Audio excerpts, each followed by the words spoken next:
MPPSC prelims देने वाले maximum student हर साल मॉक टेस्ट ज्वाइन करते हैं, लेकिन उनके सामने सबसे बड़ी समस्या ये होती है कि वो मॉक टेस्ट का यूज कैसे करें जिससे वो अपने एग्जाम में बेस्ट परफॉर्मेंस दे सकें। आज इसी प्रॉब्लम के सॉल्यूशन के लिए हम आपसे चर्चा करने वाले हैं। मॉक एनालिसिस को हम दो भागों में बांटकर देख सकते हैं।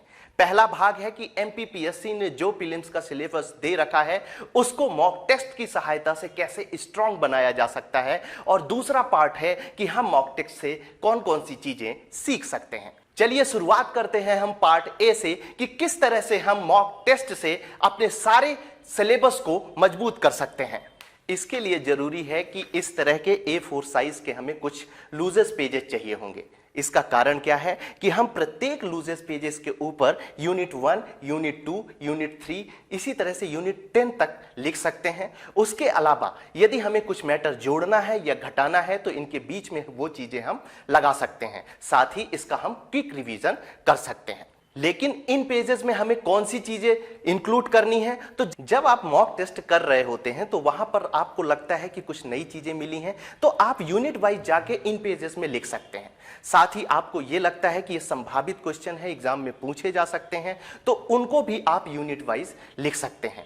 इसके साथ ही ऐसी चीजें जो आप बार बार भूल रहे हैं और ऐसा लगता है कि उसे रिवीजन करना है, जैसे आप सन भूल रहे हैं, आप रिपोर्ट्स भूल रहे हैं, तो उन चीजों को भी यूनिट वाइज लिख के आप काफी समय तक याद रख सकते हैं। अब हम बात करते हैं दूसरे पार्ट की, जिसमें यह आता है कि हमें मॉक टेस्ट से सीखना क्या है। यदि आप क्वेश्चंस रॉन्ग कर रहे हैं तो सबसे पहले आपको पता करना है कि किस कारण से हमारे क्वेश्चन गलत हुए हैं।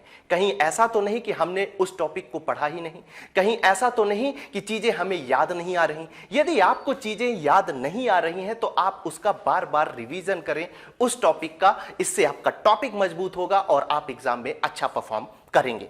दूसरी चीज, नॉट अटेम्प्ट। नॉट अटेम्प्ट का मतलब एमपीपीएससी में तो ऐसा नहीं है कि नेगेटिव मार्किंग है, तो जो भी क्वेश्चन आ रहे हैं उन्हें तो आप छोड़ेंगे नहीं, लेकिन यहां पर नॉट अटेम्प्ट से मतलब यह है कि जो चीजें आपको नई लग रही हैं, जैसे वंदे भारत के बारे में कोई इंफॉर्मेशन आपके पास नहीं है और आपको लग रहा है कि आपके मॉक टेस्ट में पूछा गया है, तो आप तुरंत उस टॉपिक के बारे में बहुत सारा मैटर इकट्ठा करके अच्छा परफॉर्म कर सकते हैं।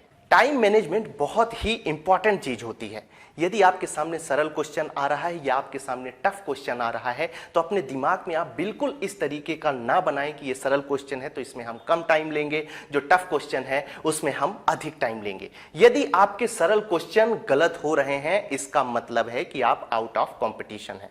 इसलिए टफ क्वेश्चन और सरल क्वेश्चन को बराबर महत्व दीजिए। 21 मई को होने वाले एग्जाम के लिए all the best. Thank you.